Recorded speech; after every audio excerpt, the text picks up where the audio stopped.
ABP news सीधे field से में दिखा रहा है उस जगह की तस्वीरें जहां रविवार को पहाड़ की पत्थरबाजी में 9 लोगों की जान चली गई थी। हादसे का लाइव वीडियो आप देख चुके हैं जो लोगों ने उस दिन मोबाइल में कैद किया था। अब वहां से जो वीडियो आया है उसमें एक वीडियो में हादसे में घायल लोग लाइव कमेंट्री कर रहे हैं।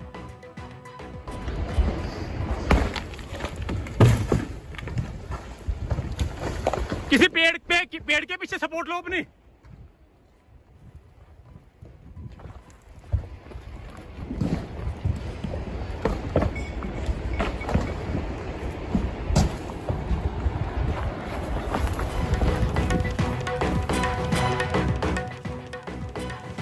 रोड पर पहाड़ से 1000 किलो से भी बड़े चट्टान गिरे हुए हैं जिन्हें हटाने के लिए सरकारी अमला आज पहुंचा है। जिस रास्ते पर पत्थर गिरे हैं वो रास्ता चीन बॉर्डर की ओर जाता है।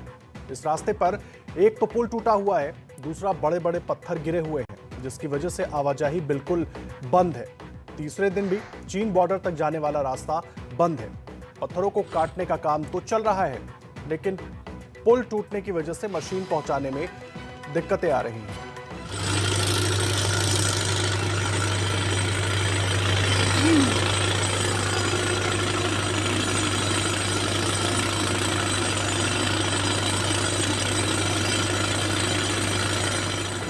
अब आज मौसम विभाग ने फिर से भारी बारिश का रेड अलर्ट जारी कर दिया है।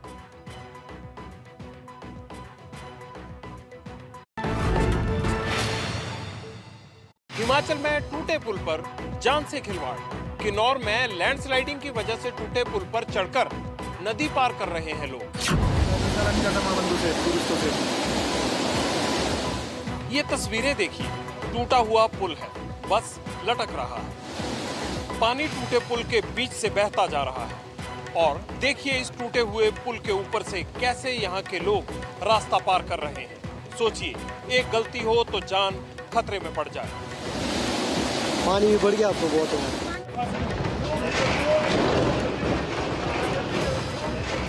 हिमाचल के किन्नौर में ये पुल 2 दिन पहले इस तरह टूट गया था। देखिए कैसे चट्टान का एक बड़ा टुकड़ा आया और पुल को तोड़ दिया। लेकिन अब टूटे हुए पुल पर भी जिंदगी से खिलवाड़ चल रहा है। सोचिए, सांगला और चितकुल के बीच में बना ये पुल कितने खतरनाक हादसे में टूटा। इस हादसे में कई लोगों की जान भी गई, लेकिन नई तस्वीरों से ये लग रहा है कि लोग कोई सबक नहीं ले रहे। महाराष्ट्र के चिपलून में कैसे पानी ने जिंदगी को अपने कब्जे में लिया था, वायरल तस्वीरें दे रही हैं उस मुश्किल वक्त की गवाही। देखा आपने कैसे एक शख्स कई मंजिला इमारत की ऊंचाई से नीचे गिरता है। ये तस्वीरें सोशल मीडिया पर तूफानी तरीके से वायरल हैं। एबीपी न्यूज ने तफ्तीश की तो वीडियो महाराष्ट्र में रत्नागिरी के चिपलून का निकला। देखिए पूरा वीडियो। इस शख्स का नाम सुधीर भोसले है। ये पानी में फंस गए थे। छत पर खड़े लोगों ने इन्हें बचाने की मुहिम चलाई। रस्सी और ट्यूब की मदद से खींचा भी, लेकिन तभी हाथ छूट गया। हालांकि बाद में सुधीर को बचा लिया गया। महाराष्ट्र के चिपलून में कई दशकों में रिकॉर्ड तोड़ बारिश हुई है। पहले दिन तो 15 फीट तक पानी भर गया था।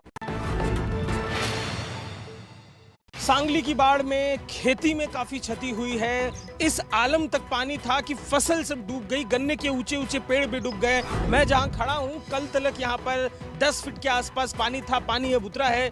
किसान निकले हैं जानने के लिए क्या खेतों में बचा, क्या खेतों में गया। अंकल जी, यहाँ आसपास जो कुछ बोया दिख रहा है, मुझे लगना मुश्किल है, लगता कि ये सब बचेगा कुछ। नहीं बचेगा तो कुछ नहीं, क्योंकि बाढ़ में आया हुआ जो पानी है वो पानी बहुत यहाँ ऊंचाई ज्यादा थी। मुझे तो ये पेड़ अंकल जी हरे दिखाई दे रहे हैं, लग तो रहा है कि बचने। टॉप पोर्शन है उसका, वो हरा दिखता है, लेकिन जो जड़ रहती है वो जड़ तो अभी पूरा खराब हो गई ना। आपने क्या क्या बोया था? आपने मुझे बताया कि आपका वहाँ पे केले का खेत है कुछ दूरी पे, जा नहीं सकते अभी? नहीं जा सकते, लेकिन थोड़ा उधर पानी है, अब 2-3 दिन लगेगा उधर जाने के लिए। आप जिस तरह से देखेंगे आगे का जो हिस्सा है नदी की तरफ जाने वाला रास्ता, कुछ हिस्सों में पानी उतरा है तो किसान आगे बढ़कर देख रहे हैं। अभी बड़ा रकबा जो है खेती का अभी भी पानी में डूबा हुआ है, तो किसानों के लिए चुनौती बनी हुई है। आर्थिक क्षति जोरदार हुई है। कई दिनों से गाँव में फंसे थे, हम निकल के आए हैं गाँव के बाहर अपने खेत खलिहान को देखने के लिए, लेकिन सब कुछ डूबा हुआ है अभी भी खेतों में, और जोरदार आर्थिक क्षति सांगली के किसानों को हुई है। सांगली में काफ़ी 10 फीट तक पानी भरा हुआ था। पानी अब धीरे धीरे निकल गया है, करीब 2 से 3 फीट पानी बचा है, लेकिन उसके बाद का अब जो ये नज़ारा है वो आप देख सकते हैं कि लोग अपने दुकानों की सफाई कर रहे हैं। और दिक्कत अब ये आ रही है कि घरों की सफाई करने के लिए, दुकानों की सफाई करने के लिए पानी यहाँ पर नहीं है, तो इसी गंदे पानी से ही सफाई करनी पड़ रही है। अब जैसे जैसे पानी निकल जाएगा कीचड़ होगा और उसके बाद महामारी का खतरा भी बना रहता है। प्रशासन का सुबह से कोई साफ सफाई का पानी का इंतजाम नहीं है, तो गंदे पानी से हमको साफ करना पड़ रहा है। इससे महाबीमारी को हमारा ही नहीं आगे सामना करना पड़ेगा। इस तरीके से लोग जो हैं इसी गंदे पानी को ले जा रहे हैं यहाँ से अपनी दुकानों की सफाई करने के लिए, अपने घर की सफाई करने के लिए। प्रशासन की तरफ से कोई भी नुमाइंदा यहाँ पर नज़र नहीं आ रहा है, कोई पानी का टैंकर मौजूद नहीं है। और तस्वीरें आप देखिए कि ये घरों के अंदर किस तरीके से कीचड़ हो गया है, इसी तरीके से इनको इसी गंदे पानी से साफ करना पड़ रहा है। प्रशासन से अभी तक तो कुछ मदद नहीं है। लाइट की भी कटौती हुई है, 3 दिन 4 दिन से लाइट भी नहीं है, तो अब देखते हैं लाइट्स वगैरह कब आती है और क्या होता है। जब ये पूरा पानी खत्म हो जाएगा, जो पूरी गंदगी थी वो यहाँ पर नजर आएगी और कीचड़ यहाँ पर नजर आएगी, वो कैसे साफ होगा ये देखना होगा, क्योंकि प्रशासन का कोई भी आदमी यहाँ पर नहीं है। रेगिस्तान वाले राजस्थान में पानी दिखा रहा है अपनी ताकत। सीकर में बीच बाजार में सैलाब आया, एक बच्चे को बहा कर ले गया। पहले ये तस्वीर देखिए सीकर के इस बाजार में चौराहे पर कैसे पानी गरज रहा है, और देखिए इन्हीं लहरों में कैसे एक बच्चा बहने लगा। अगर ये लोग फुर्ती न दिखाते तो उस बच्चे की जान पर संकट मंडरा चुका था। अब देखिए 12 की ये तस्वीर है। यहाँ नदी में बाढ़ आई तो गाँव को जाने वाले रास्ते पानी में डूब गए और पानी से भरे रास्तों से गुजरने के लिए लोग मजबूर हो रहे हैं। राजस्थान में तेज बारिश के बाद नदी नाले उफान पर हैं। पार्वती, परवन और काली सिंध में बाढ़ आई तो कई रास्ते बंद हो गए। दिल्ली एनसीआर में आज बारिश ने फिर लगा दिया जिंदगी पर ब्रेक। सुबह से हो रही बारिश से सड़कों पर भर गया पानी। दिल्ली की ये 8 तस्वीरें भले ही साइज में छोटी दिख रही हों, लेकिन ये संख्या बताती है कि आज दिल्ली एनसीआर का कैसा बुरा हाल रहा। दिल्ली की 8 तस्वीरें आप देख रहे हैं। मथुरा रोड, मोती बाग, प्रगति मैदान या फिर राजपथ, हर जगह सड़कों पर पानी ही पानी दिखा। धौला कुआं में तो जाम भी लग गया। जब दिल्ली में तेज बारिश सुबह या शाम को होती है तो निचले इलाकों में तो पानी भरता ही है, साथ ही सड़कों पर जल जमाव से दफ्तर जाने वाले लोगों को बहुत मुश्किल हो जाती है। दिल्ली एनसीआर में इस बार मॉनसून 2 हफ्ते की देरी से पहुंचा था, लेकिन अब जब भी बारिश हो रही है बादल जमकर बरस रहे हैं और आफत भी खूब मची है। दिल्ली से सटा गुरुग्राम आज फिर बन गया पानी का गांव। हाईवे से लेकर पोस्ट सोसाइटी तक भर गया बारिश का पानी। गुरुग्राम में पहले हल्की बारिश शुरू हुई, फिर धीरे धीरे वही तस्वीर सामने आने लगी जो हर बार दिखती है। सड़क पर भर गया पानी, कई फीट गहरे पानी से बचकर निकलती गाड़ियां यहां आपको दिखेंगी। सड़कों के हाल के बाद अब लोगों की सोसाइटी का हाल देखिए। यहाँ भी सब कुछ पानी में डूबा है। घर में पानी घुसने से लोग परेशान हैं, इसलिए खुद ही पानी निकालने में जुट गए। वैसे ये कोई आम आदमी नहीं, बल्कि यहाँ के डिप्टी मेयर के पति हैं और नगर निगम के काम से नाराज दिख रहे हैं। दिल्ली हो या एनसीआर, जरा सी बारिश प्रशासन की हर तैयारी की पोल खोल देती है। सुपर पावर रूस पर कुदरत का डबल अटैक। पानी ने रूस के एक बड़े हिस्से को डुबोया तो आग ने जंगलों को मिटा दिया। एक तरफ देखिए कैसे जंगलों में आग लगी है, पेड़ सुलग रहे हैं, भयानक धुआं उठ रहा है, हजारों पेड़ जल गए हैं, जंगल का एक बड़ा हिस्सा राख बन गया है। सैकड़ों दमकल कर्मी आग बुझाने में जुटे हैं। और अब देखिए दूसरी तस्वीर, यहाँ पूरा का पूरा शहर ही डूबा हुआ है। डूबे हुए घर, मकान नजर आ रहे हैं। लोगों की जिंदगी बुरी तरह प्रभावित है। आग और पानी का ये डबल अटैक रूस में हुआ है। रूस में कुदरत की मार के बीच हालातों पर खुद राष्ट्रपति व्लादिमीर पुतिन नजर रखे हुए हैं।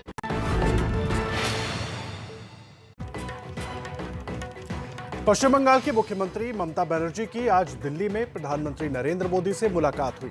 विधानसभा चुनाव जीतने के बाद आज पहली बार ममता पीएम मोदी से मिली हैं। ममता ने मोदी के साथ मुलाकात में पेगासस जासूसी कांड का मुद्दा उठाया। ममता ने कहा उन्होंने मोदी से मांग की है कि जासूसी के मुद्दे पर सर्वदलीय बैठक बुलाई जाए। जैसे आपका इधर में दैनिक भास्कर पेपर का आज भी मैंने सुना 200 लोगों को रुक के रख दिया है। ये नहीं करना चाहिए। और पेगासस में मैं चाहती हूँ कि प्राइम मिनिस्टर एक और पॉलिटिकल पार्टी मीटिंग बुलाए, मीटिंग बुला के सबको सब बात करके ओपिनियन लेके कोई ना कोई सुप्रीम कोर्ट से इंक्वायरी हम लोग को होना चाहिए। पेगासस जासूसी कांड के मामले को लेकर आज दिल्ली में कांग्रेस कार्यकर्ताओं ने गृह मंत्री अमित शाह के घर के बाहर हल्ला बोला।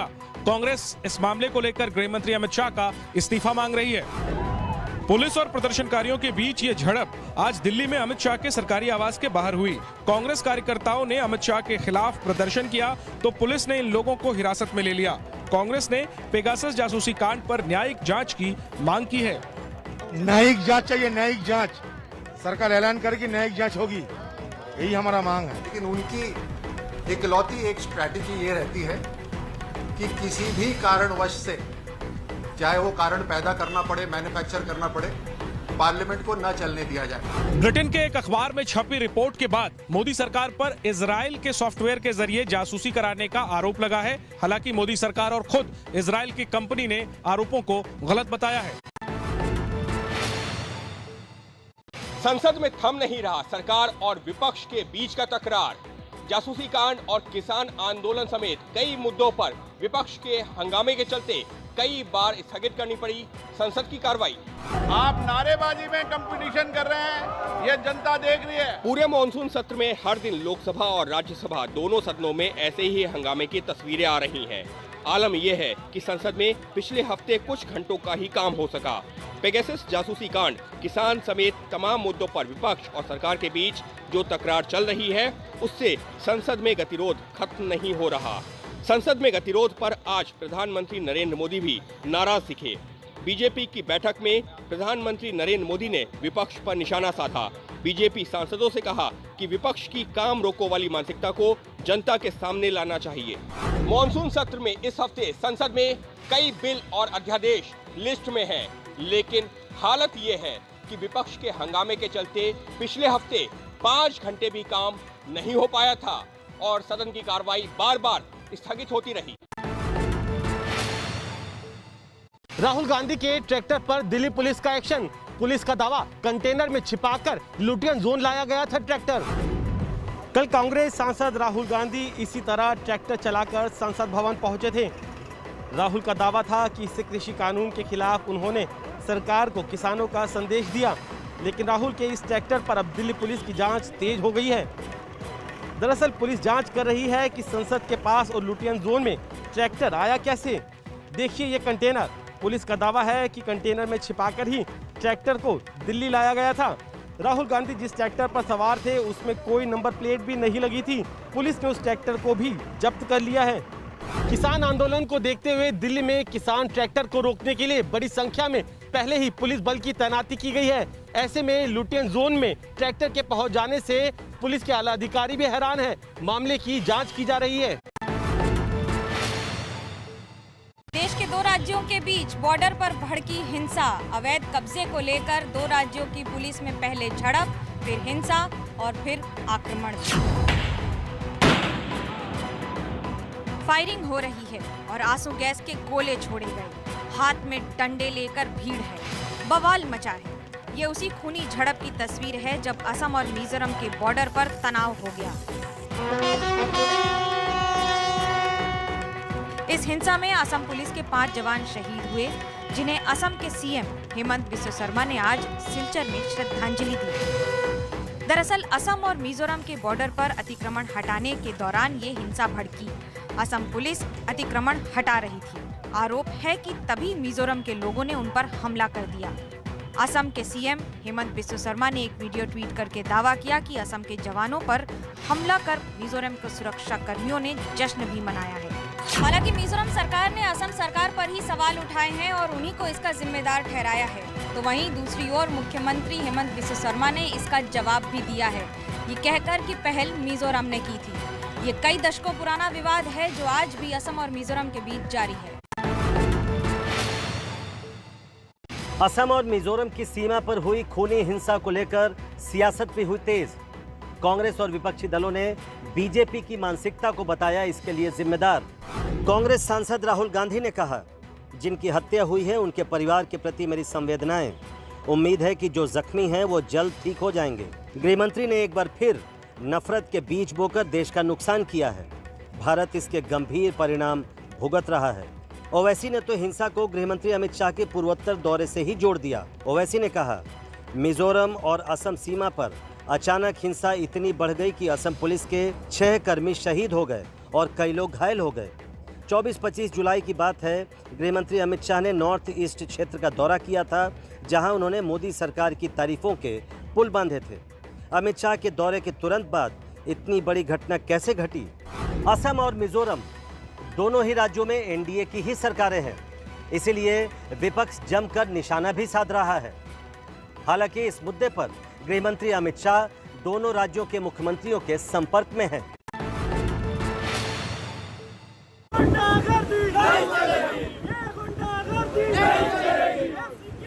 पीओके में पाकिस्तान के खिलाफ लोगों का गुस्सा भड़क गया है।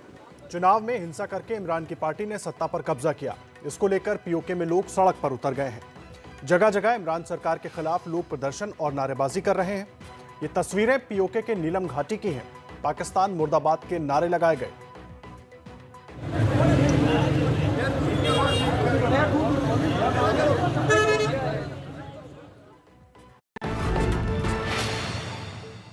क्या पीएम मोदी के खिलाफ उद्धव ठाकरे विपक्ष का चेहरा बनना चाहते हैं? संजय राउत के बयान के बाद राजनीतिक गलियारों में हो रही है चर्चा।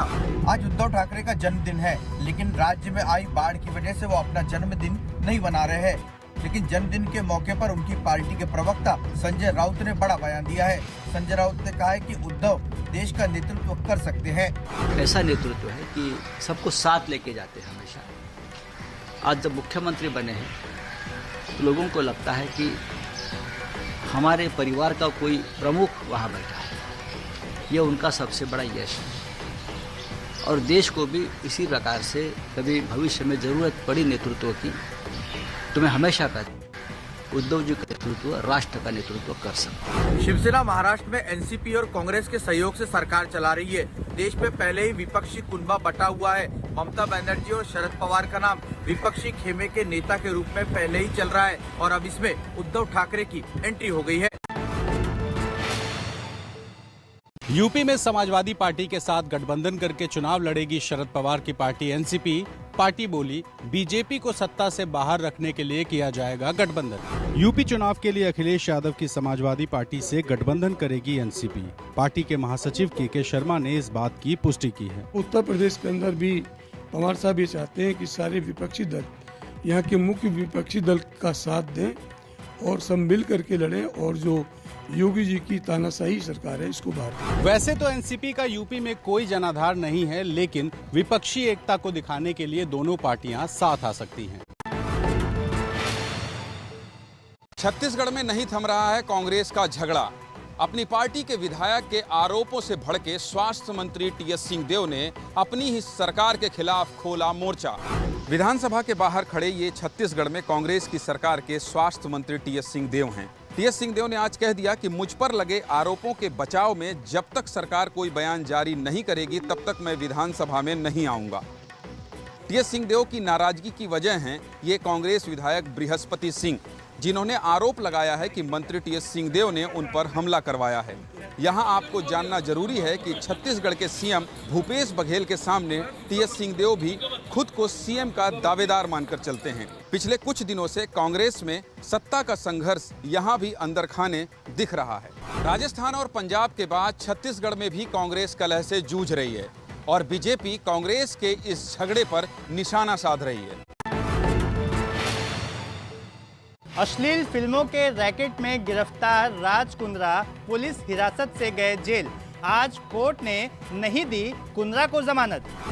पॉर्न फिल्में बनाने के धंधे में आजकल शिल्पा शेट्टी के पति राज कुंद्रा ऐसे ही पुलिस के धक्के खा रहे हैं। ये तस्वीरें तब की हैं जब आज कुंद्रा को कोर्ट में पेश किया गया।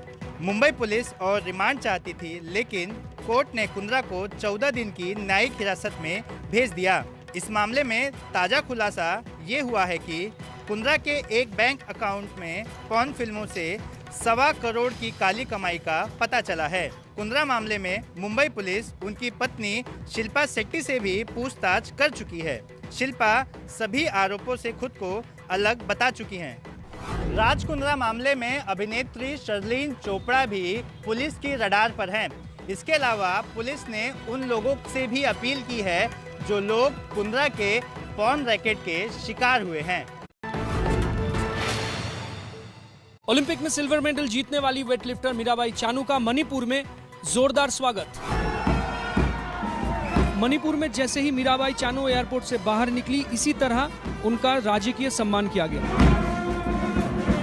भीड़ तो थी ही, खुद राज्य के मुख्यमंत्री एन वीरेंद्र सिंह चानू का स्वागत करने के लिए एयरपोर्ट पर पहुंचे।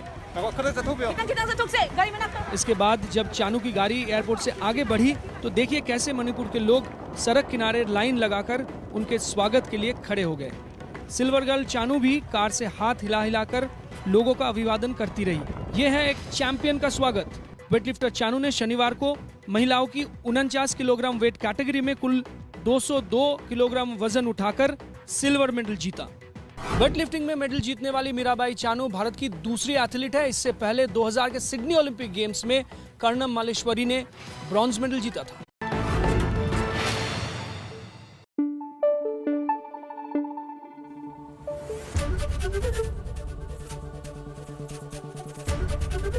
एबीपी न्यूज आपको रखे आगे।